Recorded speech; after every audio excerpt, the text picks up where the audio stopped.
Just as a man, we so logical and we so driven by logic and so driven by facts that sometimes we can't move without facts. But if you got trust in your gut and you got trust in your instinct, and you sometimes you don't need facts. You can just go off your gut and how you feel about things. Damn. You know what I mean? So just being confident in, I don't need confirmation. If I feel it, I trust how I feel. I know my intentions is pure. My instincts is like connection to a higher understanding. You don't need the facts all the time. Just go off how you think feel. or believe that you gotta smoke what they smoke, drink what they drink, wear what they wear, be a part of whatever it is they made you do. And guess what?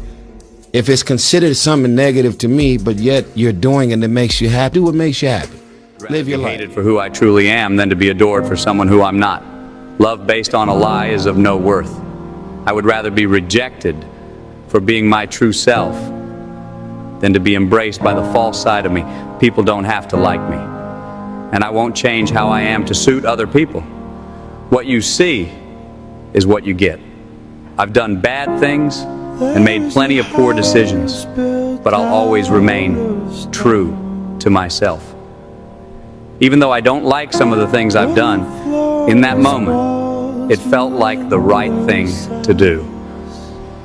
No matter who you're with or what new friends you make, never change yourself to suit them. Period.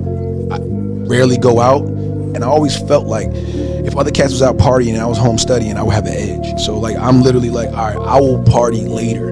I work hard now, so the second half of my life I can do whatever the fuck I want.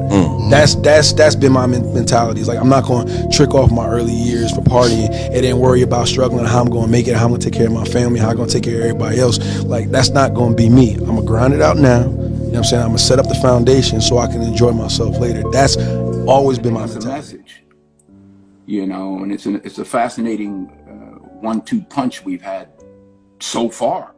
So Lord knows where we're headed, and only God knows where we're headed. So we're being forced to deal with powers higher than ourselves, whether we like it or not.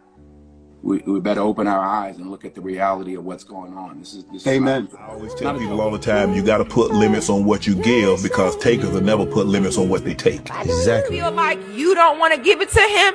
Guess what? Don't ask him where he's going. Don't ask him where you been. If you're not interested, cool. Let him go do his thing then. How dare you think that you just all that where, oh, I could just not give him some. Play them games with the right man. He got 5 other chicks in his phone book right now that's swinging from a shower curtain. Trust me. The most abusive thing a woman can do is to sit, make that man either be in a relationship with you, marry you, and then turn around and stop giving him what you promised. And there's no excuse. So if you're with somebody and they not giving it up, it's not cheating if you go get it from somewhere else.